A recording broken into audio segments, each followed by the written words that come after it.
Friends, welcome back. तो भैया Bangladesh shocked as Raymond की सभी फैक्ट्रीज बांग्लादेश से भारत आई। ओ हो, वेरी गुड। इनकी टेक्सटाइल इंडस्ट्री भी का भट्ठा बैठने वाला है अब। तो चलो वीडियो शुरू करते हैं। वीडियो शुरू करने से पहले अगर आप चैनल पर नए हो और आपने अभी तक सब्सक्राइब नहीं किया तो जल्दी से पहले सब्सक्राइब के बटन और बेल आइकन को क्लिक कर लो ताकि आपको हमारे सारे न्यू वीडियोस के नोटिफिकेशन मिल जाएं जैसे हम अपलोड करें। अगर आपको वीडियो पसंद आता है प्लीज लाइक एंड शेयर। चलिए शुरू करते हैं। जब वो अपना बेस बना रहे थे, वो सिर्फ हैवी इंडस्ट्री का बेस नहीं बना रहे थे, वो तालीम का बेस भी बना रहे थे। हम यहाँ वो बिल्कुल नहीं कर रहे थे।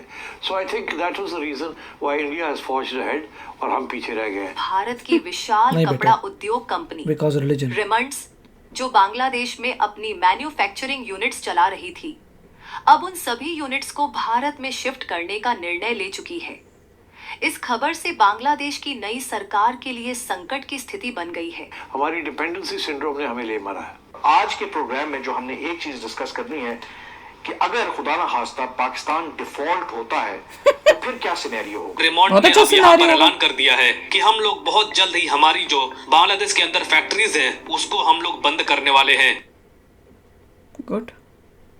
इंडिया ने बांग्लादेश पर मुसीबतों का पहाड़ तोड़ दिया। पाकिस्तान की अभी दो एक्सटर्नल के चैलेंजेस हैं। $12 अरब का रोल ओवर कराना है और दूसरी बात $2 अरब नए अरेंज करने हैं। ये तो भी बहुत कम रिएक्शन है। अच्छा, अभी और पनिशमेंट होंगी। अभी इनका रिएक्शन इंडस्ट्री के हवाले से आएगा, क्योंकि आपको पता है 80% जो शेयर है वो सारा इंडिया से आया हुआ है। इनकी चाहे गारमेंट्स की है, चाहे स्टील्स हैं, जो भी है इनका वहां से शेयर है। अब जब वो उठेगा तो फिर इनका बहुत बुरा हाल होने वाला है। IMF प्रोग्राम के हवाले से कुछ मुश्किलात दरपेश हैं हुकूमत को, क्योंकि जो $7 अरब का कर्ज प्रोग्राम था उसकी मंजूरी में लगी रहा है कि ताखीर होती जा रही है। अब बांग्लादेश की तमाम इंडस्ट्री जो है कोलैप्स होने के करीब है। बांग्लादेशी रो रहे हैं, इंडिया से माफी मांग रहे हैं। क्या इंडिया अपनी जो है दया दिखाएगा? क्या इंडिया बांग्लादेश को माफ करे?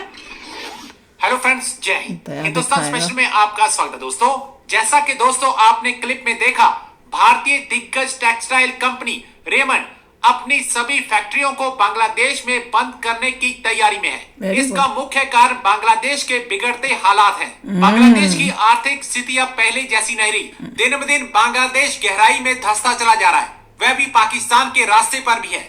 रेमंड के चेयरमैन एवं प्रबंध निदेशक गौतम हरि सिंघानिया ने कहा है कि कंपनी को पड़ोसी बांग्लादेश में संकट के बाद वैश्विक कंपनियों से बड़ी संख्या में प्रस्ताव मिले हैं और वह इस अवसर का लाभ उठाने के लिए तैयार हैं। यह पूछे जाने पर कि क्या उन्हें बांग्लादेश से कुछ परिधान कारोबार भारत में स्थानांतरित होने की उम्मीद है, उन्होंने कहा है कि हमें ऐसी उम्मीद है। हम प्रस्ताव देख रहे हैं। जाहिर है कि इसमें थोड़ा समय लगेगा, लेकिन हमें निश्चित रूप से इस पर सकारात्मक संकेत मिल रहे हैं। उन्होंने कहा कि भारत अपनी सीधी आपूर्ति क्षमताओं के साथ बेहतर स्थिति में है, क्योंकि रेमंड जैसी कंपनियां कपड़ा और परिधान व्यवसाय दोनों में मौजूद हैं, जिससे अंतिम आपूर्ति और अंतर्राष्ट्रीय ब्रांड के लिए भी समय की बचत होगी।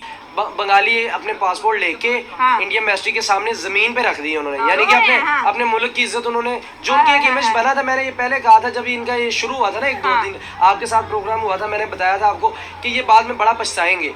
देखिए, आपने मुल्क में अपने हालात चेंज करके ना दुनिया में एक इमेज बड़ा तगड़ा बना दिया था, लेकिन आपने अपने हमसायों को छेड़ के, किसी भी मुल्क को छेड़ के आपने ये अपना इमेज जो बना था वो खराब हो गया। यानी कि पहले आपका झंडा ऊपर था, तो आपने अपने झंडे को जमीन पे, पासपोर्ट एक झंडा ही है ना हमारा, उसको आपने जमीन पे रख दिया इंडिया के कदमों में।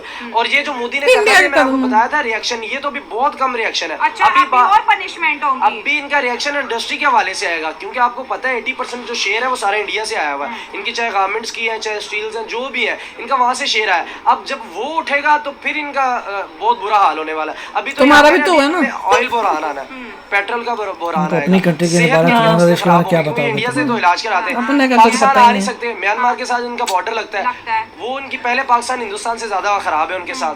तो अभी ये इतनी जल्दी लिफ्ट नहीं कराएंगे। मैं पहले बता दिया था, जिस दिन ये पहले दिन वाकया हुआ था मैंने आगाह कर दिया था। मैंने कहा ये इन्होंने छेड़ के बहुत बड़ी गलती तुमको नहीं पता चला कि तुमने छेड़ के, तुम अपना बताओ। ये पाइपलाइन बंद आने का मकसद ये था कि इनको फ्री एंड कॉस्ट इंडिया से पहुंच जाए। बॉर्डर ऑलरेडी अभी ब्लॉक किए हुए, अभी तक जब से ये मसला हुआ कोई नहीं है। अभी इनका सब्जियों का, अभी दालों का, तुम्हारे जैसे देसी तरीके से बात बता रहा हूँ जो आवाम को भी समझ आ जाए। नहीं, इनका बुराना ना जो हमारे साथ तो ये बोलो। देखिए, किसी भी दुनिया में हो, सबसे पहले फ्यूल, पेट्रोलिंग जो चीजें होती है ना, अगर वो बंद है, बंद, बिजली भी गई, डीजल के साथ बिजली बन रही है, कोई कोयले से नहीं बना रहे, ये पानी के साथ भी नहीं बना रहे, डीजल के साथ बना रहे। उन्होंने बिल्कुल टू द पॉइंट जो चीज इनके शहरक वाली चीज है ना, उनको छेड़ा है। इंडियन बहुत ज्यादा खुश हैं कि बांग्लादेशियों के साथ ऐसे ही होना चाहिए। देखिए किसी भी मुल्क को आप छेड़ेंगे और जब उस मुल्क का रिएक्शन आएगा तो उसके शहरी खुशी होंगे। पाकिस्तान की बात कर रहे हैं, स्पोर्ट है, आप इंडियन मीडिया उठा के देख लें, वो बड़ा सपोर्ट करें, भाई बड़ा अच्छा इनिशिएटिव लिया है इन्होंने। तो इसी तरह ये अभी कुछ भी नहीं है, अब भी बड़ा कुछ होना बाकी है। ये अपने मुल्क को, इनकी देखें, जब पाकिस्तान से ये अलग हुआ था इनके पास 2 तिजारती बेड़े थे, बहरी जहाज जिसको कहते हैं तिजारत, अब इनके पास 11 है। कितना डिफरेंट है 9 का। मुझे ये लग रहा है अब ये बेचना शुरू कर देंगे उनको, क्योंकि तिजारत तब होगी ना, कितना इंटेलिजेंस को होता है, बेचना शुरू कर देंगे। इससे पूछो तेरी पढ़ाई कितनी है, तेरा काम क्या है? तो इनके पास कोई हल है, या तो इन्होंने बड़े हाई क्लास के, इन्होंने देखिए इनके पास इतना तो है नहीं है कि अमेरिका या कोई 10-8 घंटे के वाली 6 घंटे वाली फ्लाइट अपने मुल्क से जा सके। वो ये जाते हैं, ये उन्हीं के मुल्क से जाते हैं, और घंटे की फ्लाइट लगती है, 8-6 घंटे ये तो भूख मरने वाली हिसाब हो जाएगा। ये बांग्लादेश ने गलती कर ली है, बांग्लादेश को इंडिया के साथ बनानी चाहिए, अपने मुल्क के लिए काम निकलवाने चाहिए, जहाँ तक हो सकता है तरक्की करनी चाहिए। और जो है इंडिया जो है मुल्क तरक्की याफ्ता मुल्क, ऐसे ही बांग्लादेश को उनसे सीखना चाहिए और आगे तुमने सीखा पढ़ना चाहिए। अगर 1971 देखिए जब वो मशरकी पाकिस्तान था और फिर बांग्लादेश बना, 1971 से लेके आज तक बांग्लादेश को इंडिया ने बहुत ज्यादा सपोर्ट किया है। तो फिर बांग्लादेश के अंदर इंडिया के खिलाफ जो नफरत देखेगी, जो हिंदुओं के खिलाफ नफरत देखेगी, क्या समझते हैं? कोई साजिश थी? स्टूडेंट का इतना एग्रेशन हिंदुओं पर इंडिया पे क्यों निकला, जबकि इंडिया तो उन्हें हर चीज सस्ती दे रहा था। देखें न्यू जनरेशन जो आ रही है उनकी सोच और है, पुराने लोगों की सोच और, हमारी पाकिस्तान जैसी सोच है, उनकी सोच के मुताबिक बांग्लादेश चल रहा है। तो उनको चाहिए अपने बावजदाद को साथ रखना चाहिए, उनकी बात माननी चाहिए और फिर इंडिया के साथ ताल्लुक बनाना चाहिए और अपने मुल्क के बारे में। कितना पैसा खाया उसने ये बोलने के लिए? अच्छे कर पा रहे। देखें वो हमारा उनके साथ लिंक ही नहीं है, वो मुल्क हमारा साया मुल्क है, ठीक है मानते हैं हम, लेकिन पाकिस्तान और इंडिया का जोड़ नहीं बनता। जोड़ नहीं, ये तो हम बात कर 77 सालों से नहीं जोड़ बना, नहीं आगे 100 साल भी नहीं पूरे हो जाएंगे तो नहीं बनेगा। वजह क्या है? जैसे बांग्लादेश देख ले, पाकिस्तान देख ले, इंडिया देख ले।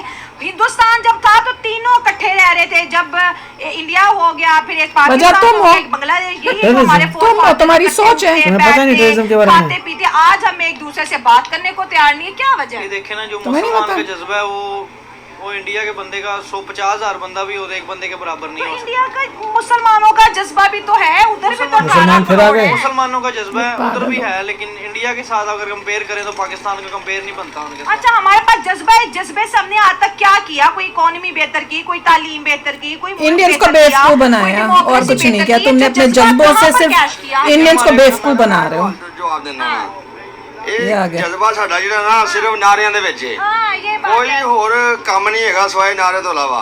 ਜਜ਼ਬਾ ਕਈ ਕੰਮ ਵੀ ਤਾਂ ਆਏ ਨਾ। ਅਸੀਂ ਬੇਸਿਕਲੀ ਖਾਸ ਕਰਕੇ ਜਿਹੜੇ ਪੰਜਾਬੀ ਆ, ਹਾਂ ਪੰਜਾਬੀ, ਇਹ ਨਾਂ ਦੇ ਅਸੀਂ ਭਲਵਾਨ ਰਹਿ ਗਏ ਆ, ਕੰਮ ਸਾਡੇ ਕੋਲ ਕੋਈ ਨਹੀਂ, ਭਲਵਾਨਾਂ ਨਾਲ ਰਹਿ ਗਿਆ। बड़ी अच्छी चाल है, अपने आप को इतना इनोसेंट दिखाओ जैसे इन्हें पता ही नहीं है कि भैया तुम्हारा पाकिस्तान क्या है, हैं? वो ऐसे शो करते हैं कि ये पता नहीं, हमें तो पता ही नहीं है इंडिया के साथ हमारे रिलेशनशिप्स क्यों खराब हो गए, क्या हुआ, जैसे इनको वहीं पैदा हुए वहीं पले बड़े हो, तुम्हें यही रीजनिंग नहीं पता। अपने देश के बारे में पता नहीं है, बांग्लादेश के बारे में कमेंट करते हैं। उनको बोल रहे हैं कि उनको समझा रहे हैं कि इंडिया के साथ बना के रखनी चाहिए ताकि तुम्हारी तरक्की हो, और तुमने क्या किया है? सोचो तो सही, खुद को तो अंदर तो झांको बिफोर स्पीकिंग। ये ऐसे लोग हैं कि अपने अंदर झांकते नहीं, और ऊपर से इन्होंने ये काम शुरू किया है कि इंडियंस को कैसे बेवकूफ बनाना है। ऐसे देखिए रिलीजन ही है, और रिलीजन वो तो है, कोई डाउट ही नहीं है। और असलियत में प्रॉब्लम है, जैसे रिलीजन में वो डूब रहा है, तो कंट्री जो रिलीजन में हो रहा है, जो रिलीजन में डूब रहा है उसका वो कंट्री खत्म हो रही है। और ये जो रेमंड ने डिसीजन लिया, that is a fantastic decision कि भैया तुम्हारे यहाँ पे, और ऐसे लग रहा है हालात और बुरे होंगे, बांग्लादेश जो है उसकी इकोनॉमी और ठप होने वाली है, वो दिख रहा है लोगों को। तो फैक्ट्रीज अब जैसे रेमंड निकली है, अब देखना उसको देख के कितनी सारी दूसरी फैक्ट्रीज, दूसरे जो बाहर के आई हुई होंगी कंपनीज, हो सकता है इंटरनेशनल भी निकल जाए कि भैया ये तो अब यहाँ पे काम किया तो यहाँ पे अपनी फैक्ट्री डूब जाएगी, या यहाँ पे सेफ्टी नहीं है हमारे लिए, वो वहां से निकलेंगे अब। और अच्छा है, इनको मैसेज मिलेगा कि तुम रिलीजन में डूबोगे तो तुमको हम निकल के तुमसे बाय बाय कर देंगे, फिर भुगतो उसका नतीजा।